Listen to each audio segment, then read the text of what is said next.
Hey, welcome to today's Take 5. We're in Ecclesiastes and we're looking at chapter 7, and I just was really encouraged by this verse. It kind of reminded me a little bit about where culture is today in terms of everybody's searching for something, everybody's looking, and there is a kind of appetite, a growing appetite in our culture for spirituality.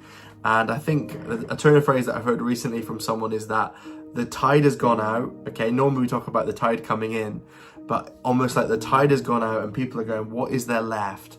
What do I have? What is the world got to offer? What is, all the effort and searching that I've gone, what is it? Where has it got me? And I have the thought around chapter 7 of Ecclesiastes, which is, what are you searching for? And the writer says, who can discover it? Like wisdom in of itself. How is it attainable? How is it reachable? Who is able to discover it?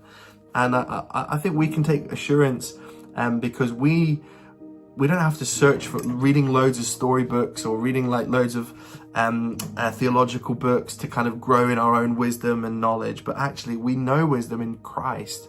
We have access to wisdom in Christ.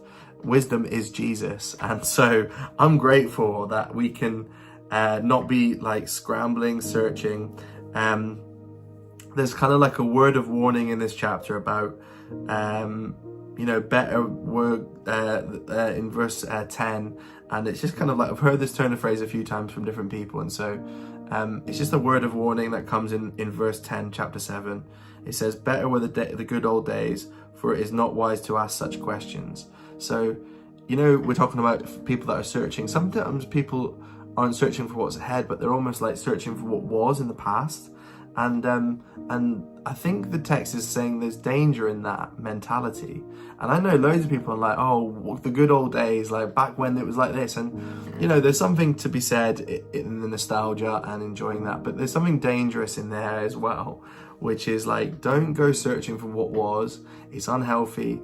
Paul talks a little about that in Corinthians. But I think wisdom, we can take reassurance in that we're not, even though our culture is searching and scrambling, we can have reassurance in that we know wisdom. We have access to him. So not just what are you searching for, but who are you searching for? We want to be searching after Jesus. We want to be building our life on him. And we don't want to kind of strive for pleasure or past or praise or wisdom from all these external things. That's all foolish. If we get to the nitty gritty of the chapter, wisdom is in Christ, and we've got access to Christ today. And so maybe you've been looking for some answers, you've been searching for some things, you're like, I don't know what to do, I don't know how to make the right decision. You've got access to Jesus, so you're going to be A-okay today.